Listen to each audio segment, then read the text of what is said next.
It's in the face of you telling these stories about adversity, survivor, breast cancer, Crohn's disease, toxic mold illness. And so much of the book was really, poured into this idea of resilience and faith. Yeah. Can you talk about that, about how those two elements are kind of missing in a lot of medicine and how you instill that in patients as well? Oh, what a great question.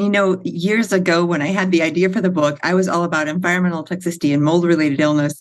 And what happened is I'm like the guinea pig of illness, and I go through a lot of these things. And I finally accepted my soul's journey as a healer is to experience. And through experience, I get such a profound and deep understanding of the process of healing from cancer, from Crohn's, from autoimmunity, from mold.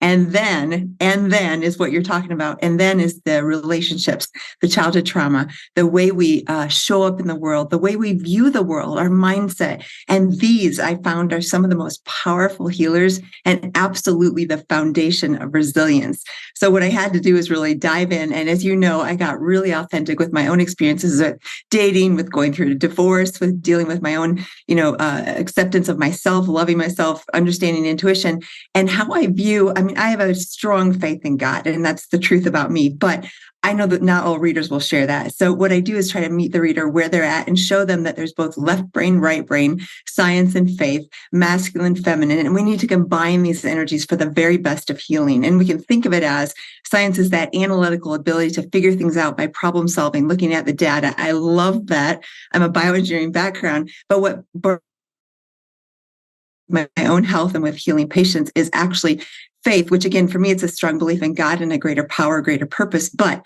even if you don't share that faith is how do we deal with the uncertainty of life? Like truly, right? We all have all these things that surround us, like insurance policies and you name it, and they all give us the assurance that we have control of life. But that is a complete BS, right? As far as the uncertainty. So if we can embrace the fact that life is going to throw us curveballs, that uncertainty is inevitable, that's part of the faith. That's part of knowing. The resilience is really knowing that any curveball that comes my way, I'm ready. I've got it. Yeah, you've done a great job in it, also illustrating that it's not an either or. You talk about Newton being a man of faith as well, and this idea of collaboration between science and faith that can really work together. And I find a lot of medicine is an either or. It's either this way or this way. You can't have both. Whereas I think in life, of course, there's a duality to everything, and there is this beautiful partnership in this. You speak about prayer, you speak about spirituality, all these things. Do you find that patients sometimes, when they're talking about their medical conditions, have a hard time bringing that into their lives? Yeah, my job is just to really, as the healer, create a container or a space where, number one, that person walking in the office for the first time feels complete unconditional love and acceptance. I think the problem if we go, I hate the word religion because I'm not religious at all, but the problem with religion in the past for many people is there's judgment and there's this box that we fit into. None of us fit in a box. I'm the least of the box fitter kind of people. And so when I create a space for someone to come in and just be themselves and like, I'm just there to hear them and accept them as they are, all of a sudden we can go deeper because the true value in life, the blue zones, I love talking about the blue zones, these 5 or 6 areas in the world, Italy, Greece, Japan, Loma Linda, and Costa Rica, where they found the highest percentage of centenarians or people over the age of 100.